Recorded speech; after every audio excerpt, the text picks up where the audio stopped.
So clearly the biggest thing that happened tonight was that I got to see Paige versus Becky Lynch. Right? Right.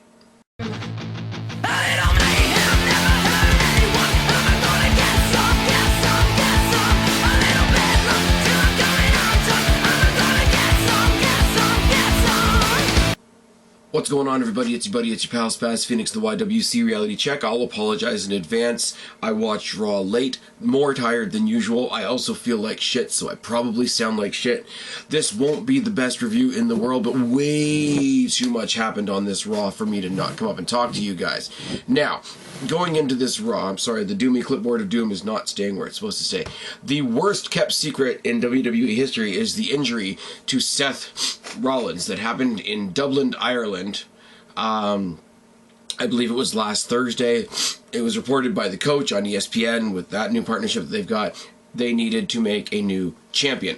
Triple H comes out, he talks up Rollins. They're in the UK tonight, so they had some actual respectable fans. Huge reception for Triple H. Thank you, Rollins chants at the beginning. They talk about the injury, they talk about him being stripped. There's a big boo. There's a big vacant 316 sign in the crowd, which is great.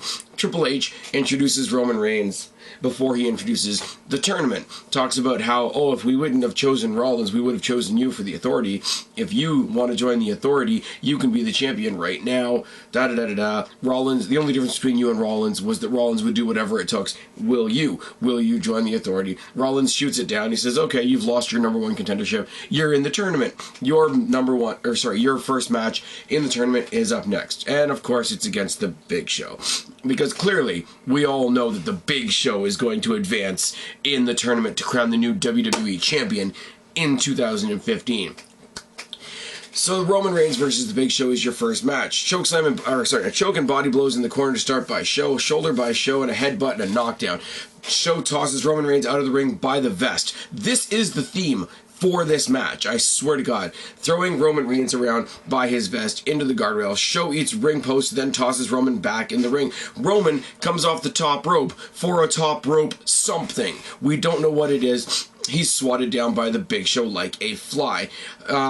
Show stands on Roman, rolls him over, chokes him on the bottom rope. Show tosses Roman out of the ring by his vest. Again, right hands by Roman, and he fails to execute a Samoan drop. Show slams Roman in return, and we go to commercial break. Right hands and boots by Roman when we come back from the commercial break. A bear hug by the Big Show, which is where I pause and say to anybody that hasn't seen it, go check out the Bear Hug It Out podcast. Oh, yes. Huge Samoan drop by Roman Reigns on the Big Show. I don't care what you think about Roman Reigns, but a Samoan drop on the Big Show is impressive. See the attitude adjustment, the Cesaro bullshit and all that. Roman kicks Show in the head from the apron. Show's trying to collect his thoughts on the outside. Roman steps out to the apron, just sort of looks down, kicks him in the head. It's good. Show swats Roman Reigns off the apron. Roman takes a hard back bump on the corner of the ring, which looks really, really nice. Boot by Roman and 10 corner clotheslines. Top rope drive-by, and then a standard drive-by. Superman punch is countered into a choke slam. Roman Reigns recovers with John Cena-esque speed. Superman punch, spear, Roman Reigns advances. I'm waiting. Now you can tell me how shocked you are. Come on. Come on. YWC members, cry for me. Oh, wait. He was fading the Big Show. YWC's not going to cry tonight. They will cry later on when he wins the next round, especially considering who it's against. Oh, yes. We see the rest of the brackets. We see that the rest of the first round matches are Cesaro versus Sheamus, Del Rio versus Stardust, Kalisto versus Ryback. Why? Kevin Owens versus Titus O'Neil. Why? Neville versus Barrett, Ziggler versus The Miz, Ambrose versus Tyler fucking Breeze. Oh, yes. We do a video thing here that it sort of goes throughout the night, but I'll just say it now, where they will do the Wyatt family jump scare, and then they will do highlights from The Undertaker and Kane's careers. Kane's are like interrupting people's weddings, coming out of the ring. Oh, they reminded us that Team Hell No was a thing. Meanwhile, you've got Undertaker fighting Triple H, fighting Shawn Michaels, fighting, Psycho Sid. Nothing to do with Hulk Hogan, because Hulk Hogan doesn't exist. But you've got all this 20 years of legit shit with The Undertaker, and they randomly throw stuff in there with Kane, trying to make him relevant as well. It's kind of funny. Kevin Owens versus Titus O'Neil. Why is Titus O'Neil in? I know they need to give him an opponent that he can beat, that nobody's going to cry about him beating, so they have to give him Titus O'Neil. Collar and elbow, and they trade punches in the corner. A knockdown by Titus and a tackle into the guardrail on the outside. Big opening flurry makes Titus O'Neil look great. Doesn't do a lick in terms of convincing me that he actually has a chance to win this. As we come back from commercial break, Owens rides a headlock, elbows in the corner by Titus, running senton by Owens, and corner chops. Kitchen sink and right hands by Owens, a slam by Titus, a corner splash, pump handle front slam thing. He basically picks him up in front and sort of doesn't slam him, just kind of rolls him forward and he hits them. It's really awkward looking, and just don't do it again, Titus O'Neil. I know you don't watch my videos about her. Owens recovers in lickety-split time. Huge pop-up powerbomb. And Owens not only leaves with his belt, shouting, "That's why I'm the damn champ," he also leaves wearing JBL's hat. Because he can, and for reasons. So, if you couldn't predict it a mile away, Owens advances, Roman Reigns advances, LOL. Becky Lynch and fucking, I was going to say Sasha Banks because that's the NXT thing to say, isn't it? Becky Lynch versus Paige. They play this up in the back. They do the interview. Renee Young has an interview with Paige. And by God, Paige's push-up bra is the most over thing on the WWE roster. Jesus Christ, the fucking globes were floating. Jesus fucking Christ. Also, Renee Young, my Toronto hometown girl, who used to be Renee Paquette on the Aftermath show, on The Score, now Sportsnet 360, in Canada, in Toronto, right after wrestling with Jimmy Corderas and everybody else. I've been watching you since before you worked for WWE. You are hot as fuck. You were dressed like a fucking nun tonight, and I don't get it. Just putting it out there, this portion of the video is kind of in protest to Renee Young not dressing as hot as she is. Because that's relevant. Anyways, Becky and Paige. Collar and elbow tie up, and both ladies go back in and back out. What I mean by that is they collar and elbow each other to the ground. They roll out of the ring. They're grappling on the outside. They collar and elbow, the referee's yelling at them. They get back into the ring, but they're still in the collar and elbow tie. Stiff forearms by Paige. 3 arm drags and an arm bar by Becky. And if you've been watching Becky Lynch, you know how stiff her submissions and how stiff her suplexes are. Fucking love it. Anybody that watches the Taz podcast, and I know I'm sounding like a promotion machine. If you watch the Taz podcast, Taz, because he's, the human suplex machine, loves this girl. And she will tell you in more adequate detail about the little things that Becky Lynch does that are absolutely fucking phenomenal. And just watch the Taz podcast in general. Paige throws Becky's head into the mat because that's awesome. Multiple headbutts by Paige and a choke on the ropes. Paige sets Becky Lynch up in the Tree of Woe. Goes in the outside. Occasionally, you get somebody in the Tree of Woe, you're going to dropkick them in the face, dropkick them in the torso region. Or some people have slipped outside the ropes and pulled back on the head while the person is in the prone upside down position. No. What Paige does, Paige goes outside, grabs both arms, so she's got her in an upside down surfboard stretch from the Tree of Woe position. It looks fucking disgusting in the best way possible. Abdominal stretch by Paige is reversed into an abdominal stretch by Becky, and it's fucking seamless. Beal by the hair by Paige, headbutt to the gut and forearms by Becky, rolling clotheslines and a leg lariat by Becky, 2 running knees by Paige, exploder suplex by Becky, and it's fucking beautiful. And a running leg drop, a big boot by Paige, and a rampage. But she's too close to the ropes. The pin gets broken up by the ropes. She kind of freaks out a little bit. Hangman by Becky. Paige tries to pull the tights. Becky reverses the roll-up. She pulls the tights and gets the win. Now, there's 2 schools of thought here. One school of thought is, anything you can do, I can do better. You want to cheat, I'll cheat right back. The other school of thought is, does it take away from Becky Lynch's babyfaceness? Does it take away from Paige's heelness that she, the babyface, won by Healy means? I don't particularly think so, because there's the rivalry, because there's the anger. This isn't a match that's coming out of sportsmanship by any stretch of the imagination. Paige attacks her after the match, realizing that her own means have been used against her. And here's what I don't get. Here's something I really don't get, and this is nitpicking to the highest degree. This takes nothing away from the match because I love the match. I want to see more of this match. But she knocks her out to the outside and they brawl outside. She knocks the cover off the announce table, and the announcers say something to Michael Cole, JBL, somebody says, no, not on the table. So you figure she's going to hit her with the rampage. The rampage through the table would be a decent spot, especially for a Divas match. But she locks in the PTO. Now, the PTO is an impressive move, don't get me wrong, but the PTO, you're literally suspended in the air. So what difference does it make that she, oh no, did it on the table, other than she's slightly elevated for the crowd to see?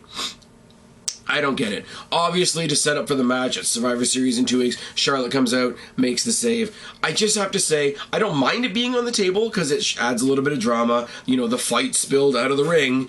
But it being with it being a submission move, with it not being the rampage, that high impact driver that Paige has, I don't know that being on the table added anything to the maneuver. That's just me. That's just a nitpick. This match is fucking fantastic. If you didn't see Raw, obviously, if you didn't see Raw, you're probably not watching my review. But I will say anyways, to anybody that didn't see Raw, go back and watch this match. It is one of the highlights of the show, among many other highlights on the show. Miz versus Ziggler is our next tournament match. Okay, my boy Miz versus Ziggler. This is a match I love to see. This is a match I know my boy's not going to win.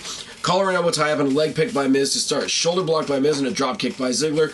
Clothesline by Ziggler. Ziggler eats turnbuckle hard. Miz works on the leg of Ziggler a lot, including a standing leg lock. Miz, once he...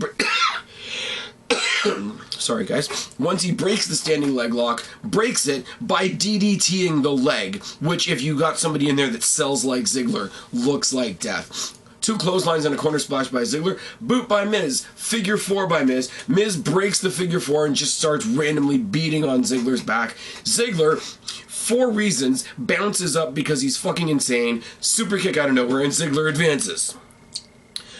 Obviously. All good. Alberto Del Rio comes out. I think he's going to have his match. I know that his match is against Stardust, I think. But it's not. He just comes out, and him and Zeb Coulter make fun of the fans of the UK, which is fine by me. Let me just say something for a second, because I know I get a lot of shit from the fans in the UK because I do talk some shit to them occasionally. You guys all, and I've heard all of you say it sucks that you have to watch TV on North American time. I'm not going to say American time because I'm not American. I'm in Canada, but I'm going to say you guys complain that you have to watch wrestling on North American time. You got to stay up late. It's past your bedtime because half of you are 5 years old, whatever. I will say that you guys having to stay up late to watch wrestling beats me coming home to watch wrestling at a regular time and social media already being full of what fucking happened when it's supposed to be a live show. So any of the UK fans that are complaining about what time wrestling is on, from this point on can eat it. I'm sorry. I'm not disrespecting you as a country. I'm not saying you guys are any more or any less a fan than I am, but when you bitch about the time thing, fucking eat it. That's all I have to say about that. Natalya versus Naomi. And I like this story. For those of you that say nothing ever happens on SmackDown, okay, you're right. Half the time. The one thing they have going on with the PCB kind of imploding and them having their own storyline, they really haven't done anything with Team Bad, which doesn't hurt my feelings, because Team Bad equals Naomi. But they've done this thing with Natalya, where they attacked Natalya randomly on SmackDown, and Naomi is trying to break them apart, obviously using the fact that the fans only cheer for Sasha Banks, because Tamina's a backup person at best, and Naomi sucks. But she's done this thing on social media where she's like, tonight I challenge the leader of Team Bad. And there was a little bit of a scuffle on SmackDown. I didn't talk about it because I don't really review SmackDown.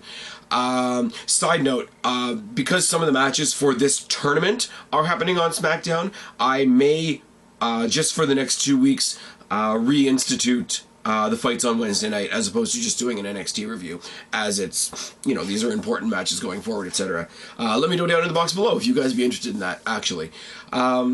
But it's caused a little dissension. Naomi and Sasha kind of looking at each other, seeing which one's feeling froggy, which one's going to jump. Tamina sees what's happening, protects her team by just saying, okay, I'll go, I'll do it, right?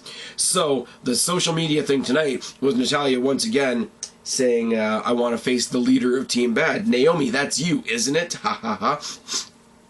Obviously, loud and venomous, we want Sasha chance before the match even starts. But it is Naomi versus Natty, which...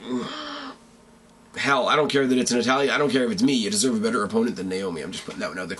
Naomi slaps, because slaps are hard. Naomi goes face first off the apron in some sort of messy looking thing. Sasha puts Natty into the ring post. Outside interference gets the biggest pop of the match because it's Sasha Banks. Naomi rides a headlock and lands on her ass. I really don't know why.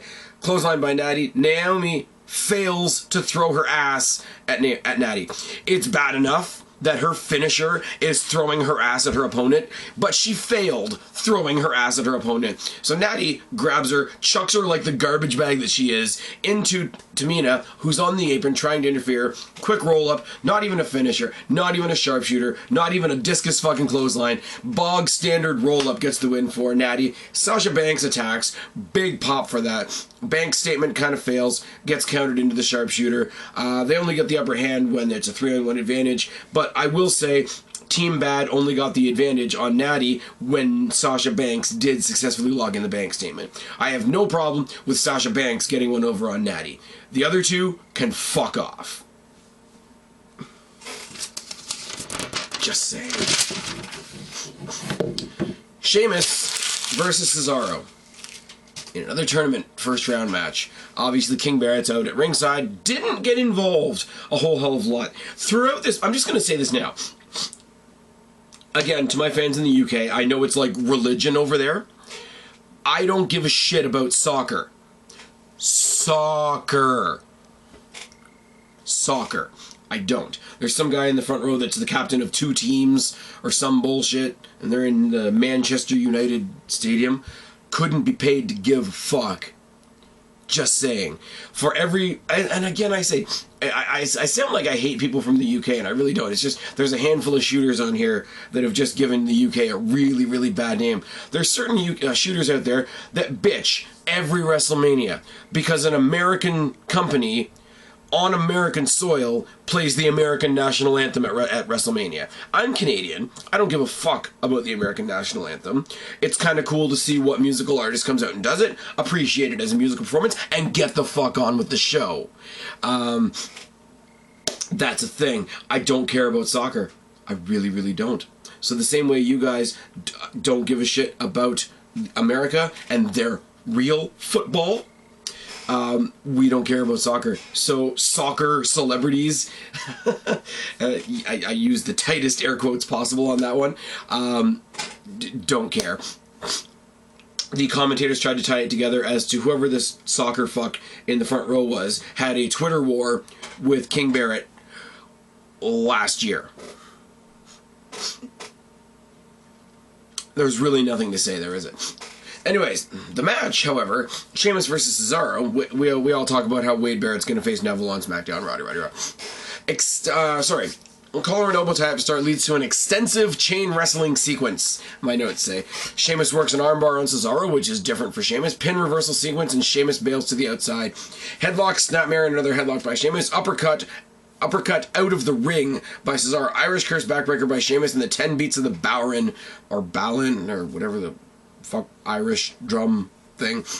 Sheamus clotheslines Cesaro on the apron edge. Again, much like Roman Reigns earlier in the night, Cesaro takes a flat back bump on the edge of the ring, which, going back to my reference to Taz, if he was on commentary, would remind you 100 times a night, that is the hardest point of the ring. As we go to commercial break, Sheamus rides a headlock. Boot by Cesaro. Sheamus does this really cool thing, because Cesaro's on the top turnbuckle kind of sitting there. Sheamus backs up into the turnbuckles, grabs his arms, brings him down forward into a driver. Again, not something we really see from Sheamus that often, but it's really, really nice. Both men have a slap fest, and this I could really do without. I'm just putting that one out there. Cesaro swing fails. Kitchen sink by Sheamus and a big boot by Cesaro. Sheamus hits a okay. I don't know. Again, guys, you know when there's awkward spots, I really don't have to... Cesaro goes to do that deadlift vertical that he does. It gets countered. Sheamus does a bog standard vertical suplex, but sort of stumbles towards the ropes. So when he suplexes Cesaro, Cesaro goes up and over the ring, but they're still connected. So they both, it's like a tilt. They tilt-a-whirl each other over the ropes. It's a really ugly looking spot. And Cesaro sells his arm for the rest of the match. I'm willing to bet that his arm is at least somewhat legitimately injured because of the way the rest of the match looks. Either that or it's really fantastic selling by Cesaro. Either way, both men are in the match at a count of 9. White noise by Sheamus. Bro kick misses. They do this really weird thing. Sheamus goes for a bro kick. Cesaro drops to his back and scissors the leg as he's missing the kick and gets it into a sharpshooter, but it's too close to the ropes. And I wrote on my notes to call it the Swiss shooter because I thought that was clever, and then I forgot to say it. Look at me go. Elbows and uppercuts by Sheamus. Uppercut trained by Cesaro. Cesaro uppercuts Sheamus into the guardrail on the outside. Clothesline by Sheamus outside of the ring. There's a weird package driver thing by Cesaro, and I'm not saying that to mock him. Cesaro has a lot of weird, interesting looking roll-up maneuvers that he does. I just don't know what the fuck to call them. But Cesaro wins. Is anybody surprised?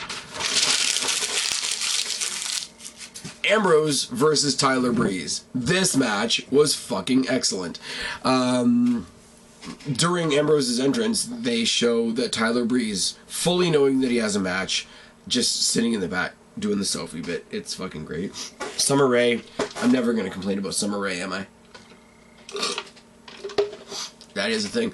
Collar and elbow tie-up and a headlock by Ambrose and a tackle. Kitchen sink by Breeze and a clothesline out of the ring by Ambrose. Twice. This is fucking brilliant. He clotheslines him out of the ring, goes to do the suicide dive. Summer Rae just stands in front of him and screams in Ambrose's face, blocking the suicide dive. Breeze gets back in, gets clotheslined out again on a different side of the ring, finally gets his suicide dive, and we go to commercial break. Top rope crossbody by Breeze and a mudhole stomp. Breeze tosses Ambrose out and whips him into the rail, showing the aggressive side that we all know that he has from NXT. Right hands by Breeze and jabs by Ambrose. Corner clothesline by Ambrose. Pinning reversal sequence by both men, obviously, because it's a reversal sequence. I'm going to sneeze. It's going to happen. Excuse me, I'm glad this video is almost over. Top rope missile dropkick by Ambrose, and we sell the fact that he lands hard on his shoulder. Ambrose eats post, shoulder first, 3 times, working the shoulder. It's great. Tyler Breeze does that rolling backbreaker that he did in NXT, where it basically starts with a half of a chicken wing, and he sort of rolls it over into a backstabber. It's a really cool move. I don't know if it has a name yet. Mudhole stomp by Breeze, who's tossed out by Ambrose. Ambrose, another quick roll-up victory for this tournament. Ambrose gets the win over Breeze. Now, my prediction, Breeze costs Ziggler his match in the next round. They go on and have their match at Survivor Series. It almost writes itself. But a great match nonetheless, and a great match to be his debut on the main roster. They are debuting him in the title tournament for the new World Heavyweight Champion. Obviously, he's not going to win it. They put him in there with somebody like Ambrose who could still make him look like gold even though he lost. This match did great for everybody all the way around. But with everybody clamoring for the Shield triple threat, and even though Rollins is out, there's no way Ambrose wasn't going to advance, is there? Didn't write any notes for New Day versus the Usos and Neville. Great to see the Usos back. They do what they do. Neville does what he does. A couple special, extra special highlight spots in the match. He does a modified red arrow to the outside on everybody, which looks great. I didn't take notes. It's just they're 3-way matches. New Day versus Neville and insert people. They're playing up the whole angle that New Day are responsible for Jey Uso's injury. The Usos want their titles back. They'll be next in the title hunt. I wouldn't be surprised if it was New Day versus Usos versus the Lucha Dragons at Survivor Series, but that's just my early prediction. And because New Day has 3 people, Neville's along for the ride. Neville needs his own storyline. Neville's going to go lose to Wade Barrett on SmackDown. I don't know what they're doing with Neville, but that's besides the point. Bray Wyatt comes out for the eulogy of Kane and The Undertaker. It's another I'm not going to do the segment any good, so I'll just talk about what happened. Bray Wyatt comes out, talks about stealing souls, and Roddy Raw pretends that he's out there to pay his respects. Big gong goes off. Brothers of Destruction, they stare him down. They're going to beat him down. Jump scare, lights go out again. The Wyatts come in. They beat him down. 2-on-4, but the Brothers of Destruction win. This seems like it should have happened at the pay-per-view, to be quite honest. Even if they had said at Survivor Series there's going to be a eulogy for The Undertaker and it was an impromptu match there, I don't know why they did this here where they just squashed the Wyatt family. I'm all for The Undertaker, I really am, but I don't really know what this served. If they had used this to introduce the whole team that's going to go against them at Survivor Series, and there's just been a stare-off and maybe a little bit of a brawl, but no, the Wyatts got owned 2-on-4, which doesn't help anybody. There were rumors that, obviously, because this show happened at about 2 o'clock in the afternoon, my time, there were rumors that Finn Balor was seen around all day, or Finn Valor, if you follow my buddy OKFabe's Twitter. The other rumor is that Sting may have some limited involvement at Survivor Series, but if it's the Brothers of Destruction plus Sting plus Balor versus the Wyatts at Survivor Series, that's cool. We got this tournament going on. It's good. Tag team scene is still, chugging along. We know what our Divas match is for Survivor Series. Everything is hitting on all cylinders. WWE in recovery mode after Rollins suffered his injury last Thursday are doing fucking fantastic. Could there always be something that they do a little better? Yeah. I mean, there was only one match on here, really, that was worthless, and that was the 6-man tag. Everything else here had a point. There weren't a lot of talking segments. There was a lot of wrestling. This was a good fucking show. I'm sorry I'm not in better condition to talk about it more and get excited. You guys can hear what my voice sounds like, but I needed to come up and talk to you guys, share my excitement with you. I'm already jacked for Survivor Series, and it's still 2 hours away. That's about all I can say. Pretty fucking awesome Raw. Put your thoughts down in the box below. Please, if you haven't already, go back one video. I put out a little survey type thing for my viewers. A couple questions I want to ask you, get your guys' ideas on some stuff. That's back one video. Also, as always, you've got until the 25th, which is 14 days from now, to get your questions in for the November edition of Ask the Phoenix. As you guys know, as I've said a couple of times now, this will be the last Ask the Phoenix for the year, as I'm taking December off. After November, the next Q&A won't be until January, so keep that in mind. Give me your questions in November, for November. Give me some questions about the whole wrestling year. That might be a really cool way to end off Ask the Phoenix for this year. The feedback I get on that, the feedback I've gotten on the survey already is fucking great. You guys are fucking great. I sound like shit, and once again, I'm sorry. I've been Spaz, your YWC Reality Check. Subscribe up there, talk down there, start a conversation, keep all these conversations going. Don't be a stranger. I'll talk to each and every last one of you later, but for right now, I'm tagging out. Bye, guys.